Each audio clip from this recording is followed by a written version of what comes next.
구속사 읽기 좋은 날입니다. 지난 시간에 이어서 세 번째로 횃불 언약을 이루시는 하나님의 열심 함께 읽어가도록 하겠습니다. 3. 횃불 언약을 이루시는 하나님의 열심. 아브라함, 이삭, 야곱, 그리고 4대의 마침이 된 요셉, 또한 위대한 광야의 영도자 모세와 여호수아, 그 밖에 갈렙과 같은 기라성 같은 지도자들, 무거운 요셉의 해골을 메고 세겜에 도착할 때까지 행진한 사람들, 이들은 모두 횃불 언약 성취의 주인공들이었습니다.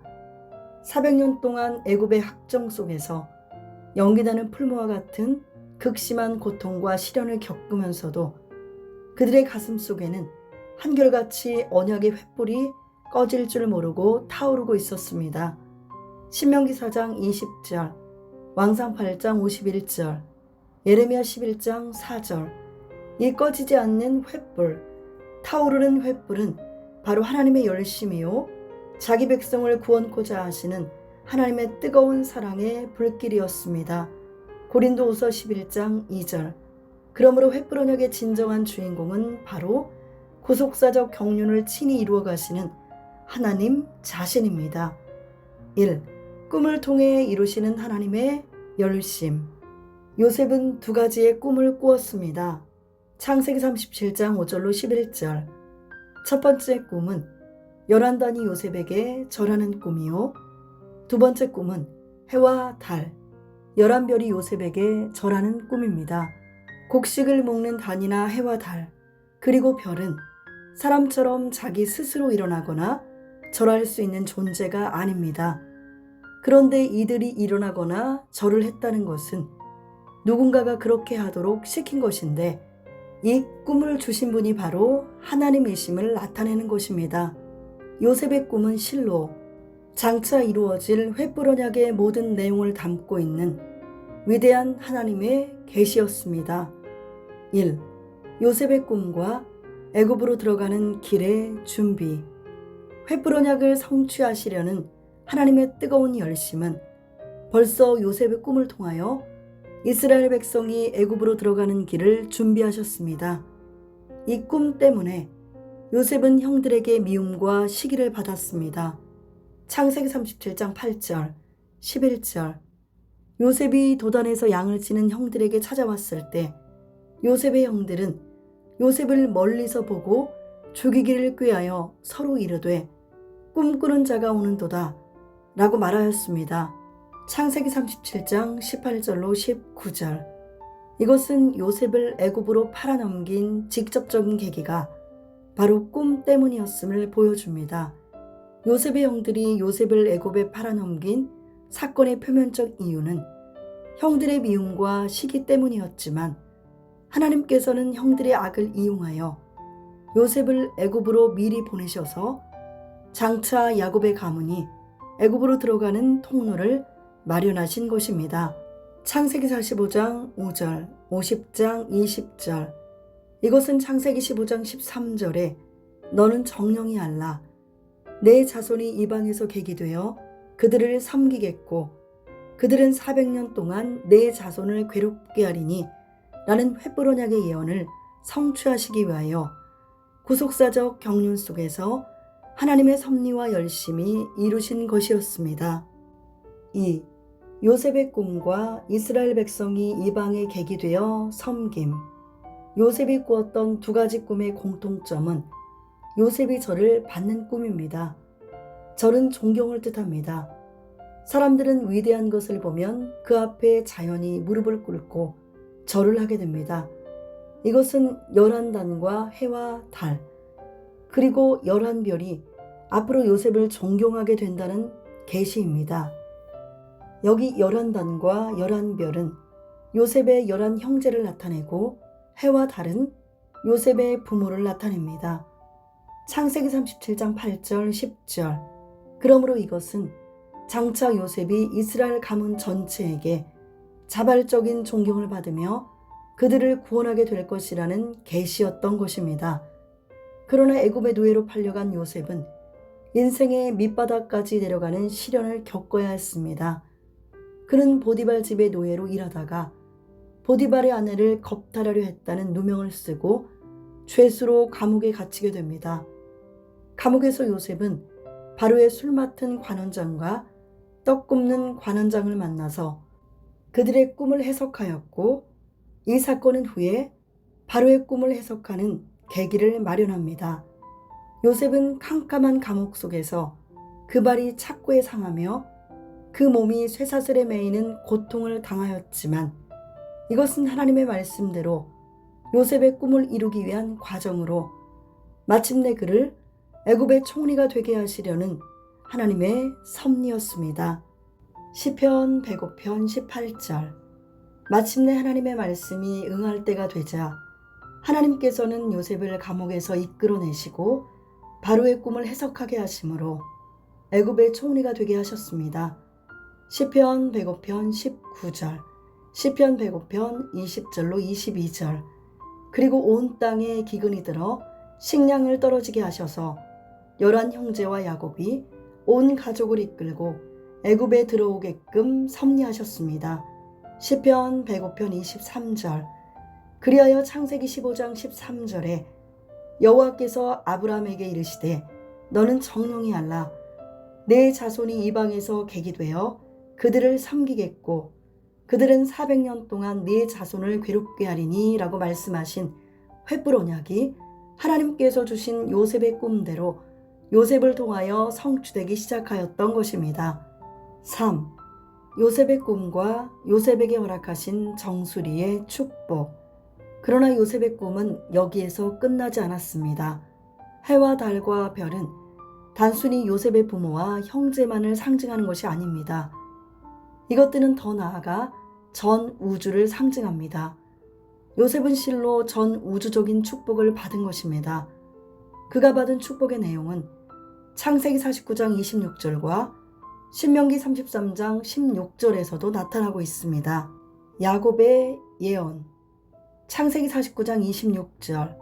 내 아비의 축복이 내 부여조의 축복보다 나아서 영원한 산이 한없음 같이 이 축복이 요셉의 머리로 돌아오며 그 형제 중 뛰어난 자의 정수리로 돌아오리로다.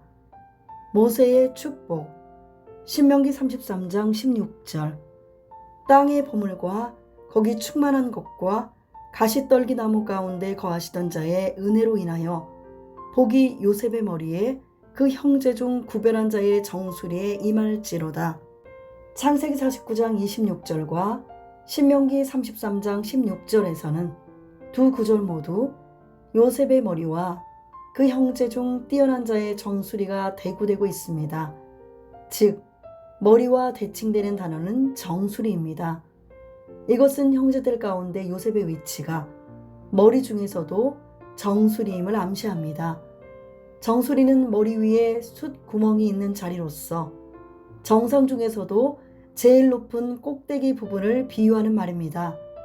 그래서 보통 우리 인체의 맨 밑에서부터 가장 꼭대기까지를 발바닥부터 정수리라고 부릅니다. 신명기 28장 35절, 사무엘하 14장 25절, 욥기 2장 7절. 요셉이 받은 전 우주적인 축복은 바로 정수리의 축복으로서 가장 최고의 복을 의미합니다.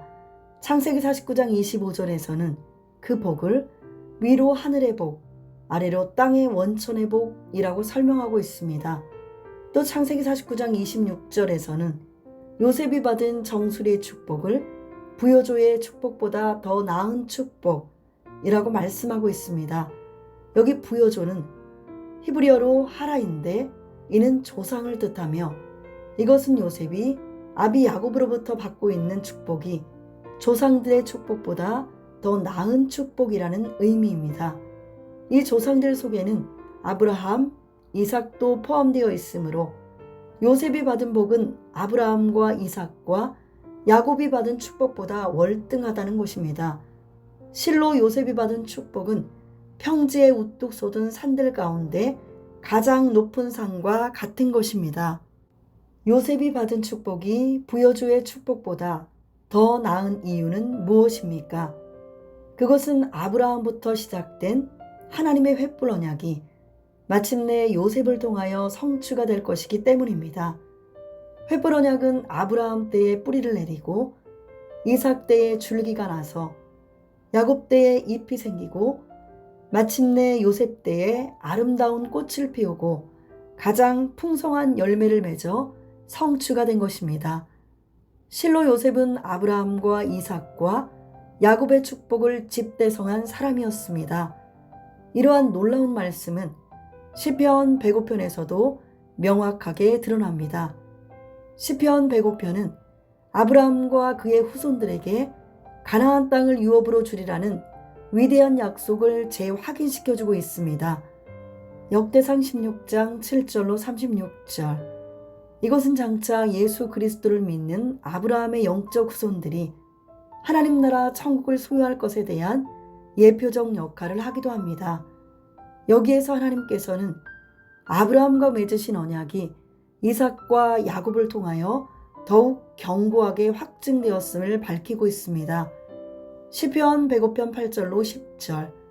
그는 그 언약, 곧 천대에 명하신 말씀을 영원히 기억하셨으니 이것은 아브라함에게 하신 언약이며 이삭에게 하신 맹세며 야곱에게 세우신 율례, 곧 이스라엘에게 하신 영영한 언약이라. 여기에서 하나님께서 아브라함과 맺으신 언약은 이삭에게는 확실성을 완전하게 보증하는 맹세로, 야곱에게는 변치 않는 객관적인 법률의 효력을 가진 율례로 각각 표현됨으로써 점점 강하고 확실하게 선포되었습니다. 그런데 시편 105편에서는 아브라함과 이삭과 야곱을 언급한 다음에 곧바로 이어서 시편 105편 17절에서 한 사람을 앞서 보내셨으며 요셉이 종으로 팔렸도다 라고 하면서 요셉에 대해 말씀하고 있습니다. 이것은 아브라함과 이삭과 야곱을 잇는 믿음의 사대가 바로 요셉이며 횃불 언약이 요셉에 의해 성취되었음을 확실하게 만천하에 선포하고 있는 것입니다. 4. 요셉의 꿈과 예수 그리스도. 창세기 49장 26절의 정수리를 대부분의 영어 성경은 머리 왕관으로 번역하고 있습니다. 여기 크라운은 왕관에서부터 꼭대기, 정상, 최고부, 곧 머리의 정상부인 정수리를 뜻하는 단어입니다. 왕관은 왕의 머리에 쓰는 관으로서 요셉이 받은 정수리의 축복은 왕의 축복을 의미합니다. 예수님은 우리의 만왕의 왕이신 분입니다. 계시록 17장 14절, 19장 16절. 그러므로 요셉은 우리 주 예수 그리스도의 예표입니다. 우리는 예수 그리스도 안에 들어갈 때 정수리의 축복을 받을 수 있습니다. 해와 달과 별이 전 우주를 상징한다면 실제로 전 우주가 고개를 숙일 분은 단 한 분뿐입니다. 바로 예수 그리스도이십니다. 여기에 놀라운 구속사적 섭리가 있습니다. 요셉은 바로 예수 그리스도의 예표입니다. 많은 사람에게 저를 받을 수밖에 없는 요셉의 삶과 인격을 보면서 우리는 예수 그리스도의 모습을 발견하게 됩니다. 요셉의 고난과 인내, 지혜와 사랑, 죄와 허물이 없는 완전함, 풍성한 생명의 역사, 그리고 마침내 모든 사람들이 그 앞에 무릎을 꿇는 모습은 바로 예수님의 모습을 보는 듯합니다. 아브라함에게 주신 횃불 언약을 성취한 마지막 인물이 바로 요셉이었다면 천국을 우리에게 주시는 영원한 횃불 언약을 성취해 주실 마지막 인물은 바로 주 예수 그리스도이십니다. 주님께서는 재림하심으로 모든 어둠의 권세를 물리치시고 아브라함의 믿음의 후손들인 그의 성도들에게 새하늘과 새 땅을 주심으로써 횃불 언약을 완전히 그리고 영원히 성취하실 것입니다. 2. 구속사적 경륜을 이루어 가시는 하나님의 열심. 지금까지 우리는 하나님의 구속사적 경륜 속에서 횃불 언약이 어떻게 성취되어 왔는지를 구체적으로 살펴보았습니다. 그 모든 역사적 성취의 배후에는 택한 백성을 끝까지 구원코자 하시는 하나님의 사랑과 자비로 말미암은 열심의 불이 타오르고 있었습니다. 그 어떤 어둠의 세력과 장애물도 하나님의 열심의 불을 끌 수는 없었습니다. 애굽 땅에서 종살이하는 자기 백성을 구원하여 가나안 땅으로 인도하시고자 하는 하나님의 뜨거운 열심의 불을 끌 수 있는 것은 이 세상에 아무것도 없었습니다. 애굽의 막강한 군사력과 바로의 강팍한 마음도 자기 백성을 구원하시려는 하나님의 열심을 꺾지 못했습니다. 거센 파도를 몰아치며 하나님의 백성을 삼키려고 달려드는 무서운 홍해의 물결도 하나님의 열심 앞에는 갈라지고 말았습니다. 매서운 사막의 바람과 광야의 먼지, 장렬하는 태양과 사르르는 듯한 한밤의 추위, 오직 걸어서 가야 하는 거친 광야와 험난한 바위뿐인 산도 하나님의 열심을 가로막지 못했습니다. 계속되는 원망과 배신으로 하나님의 가슴에 대못을 박았던 이스라엘 백성의 반복되는 의심도 자기 백성을 향한 하나님의 열심의 불을 끌 수는 없었습니다. 아모리 왕 시온과 바산 왕 옥을 비롯한 수많은 대적들의 무시무시한 칼날과 위협적인 공격도 하나님의 열심 앞에 추풍낙엽처럼 떨어지고 말았습니다. 횃불 언약을 체결하신 분도 하나님이시요, 그것을 마침내 이루신 분도 살아계신 하나님이신 것입니다. 이사야 55장 11절, 예레미야 33장 2절, 횃불 언약의 주인공들의 가슴 속에는 바로 이 하나님의 열심이 꺼질 줄 모르고 활활 타오르고 있었던 것입니다.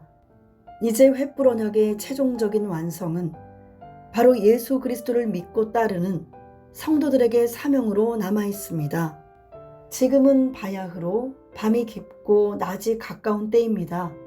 로마서 13장 12절, 어디를 가나 불법이 성하고 많은 사람의 사랑이 식어지는 때입니다. 마태복음 24장 12절, 만물의 마지막이 가까운 때요, 피조물이 탄식하며 고통하는 때입니다. 베드로전서 4장 7절, 로마서 8장 22절, 영계가 칠흑같이 어두워져 가는 이때에 각자의 심령을 하나님의 말씀과 쉬지 않는 기도로 밝혀야 합니다. 하나님의 열심이 우리 각자의 마음속에 활활 타올라 주의 선한 일에 열심하는 하나님의 일꾼들이 되어야 하겠습니다. 디도서 2장 14절, 에베소서 2장 10절, 하나님께서 우리를 교회의 일꾼으로 세우신 이유는 무엇입니까? 그것은 바로 구속사적 경륜에 따라 하나님의 열심을 품고 하나님의 말씀을 이루는 자가 되게 하기 위함입니다. 골로새서 1장 25절로 27절, 내가 교회의 일꾼 된 것은 하나님이 너희를 위하여 내게 주신 경륜을 따라 하나님의 말씀을 이루려 함이니라. 이 비밀은 만세와 만대로부터 오므로 감추었던 것인데 이제는 그의 성도들에게 나타났고 하나님이 그들로 하여금 이 비밀의 영광이 이방인 가운데 어떻게 풍성한 것을 알게 하려 하심이라. 이 비밀은 너희 안에 계신 그리스도시니 곧 영광의 소망이니라. 예수 그리스도는 하나님의 비밀입니다. 에베소서 3장 4절, 골로새서 1장 27절, 2장 2절. 우리의 할 일이 있다면 하나님의 비밀인 예수 그리스도의 영광의 풍성함을 온 세상에 전파하는 것뿐입니다. 때를 얻든지 못 얻든지 항상 말씀에 힘을 다해야 합니다. 에베소서 6장 19절, 디모데후서 4장 2절. 이 땅에서 주의 몸된 교회들이 하나님의 말씀을 증거할 때 많은 환난과 핍박을 받게 될 것입니다. 그러나 그것이 아무리 커도 십자가의 고통과 비교할 때 아무것도 아닌 것입니다. 부디 우리의 남은 생애가 사도 바울의 고백대로 그리스도의 남은 고난을 그의 몸된 교회를 위하여 우리의 육체에 채우는 역사가 있기를 바랍니다. 골로새서 1장 24절. 그리하여 우리가 오직 예수 그리스도와 그의 복음을 위하여 온갖 고난을 끝까지 참고 견디면서 오히려 그리스도의 고난에 참여하는 것으로 즐거워할 때 하나님의 영광의 영이 우리 위에 함께 하실 것입니다. 베드로전서 4장 13절로 14절. 애굽에서 자기 백성을 구원하시기 위한 하나님의 열심을 그 어떤 불의의 세력도 막을 수 없었듯이 마지막 때 죄악의 세상에서 자기 백성을 구원하시려는 하나님의 뜨거운 열심을 막을 자는 이 세상에 아무도 없습니다. 로마서 8장 35절로 39절. 이 하나님의 열심이 우리 속에서 꺼지지 않고 활활 타오르는 동안 우리에게는 소망이 있습니다. 이 소망은 복스러운 소망이요, 부끄럽지 않은 소망이요, 끊어짐이 없는 소망입니다. 디도서 2장 13절, 빌립보서 1장 20절, 시편 119편 16절, 잠언 23장 18절, 24장 14절. 그 소망은 살 소망이 끊어지는 극도의 환난 가운데서도 더욱더 견고해지는 소망이요, 영원히 흔들리지 않는 복음의 소망입니다. 고린도후서 1장 7절로 8절, 골로새서 1장 23절. 마침내 유일한 구원의 주이신 예수 그리스도를 통하여 썩지 않고 더럽지 않고 쇠하지 아니하는 천국의 기업을 있게 하시는 산 소망인 것입니다. 베드로전서 1장 3절로 4절. 부디 우리의 남은 생애를 통해 하나님의 뜨거운 열심과 언약의 횃불이 활활 타오르며 예수 그리스도의 구속 은총으로 말미암은 뜨거운 만남이 영원히 지속되기를 간절히 소망합니다. 할렐루야. 구속사 읽기 좋은 날, 마지막 2권 결론까지 함께 읽어주셔서 감사합니다.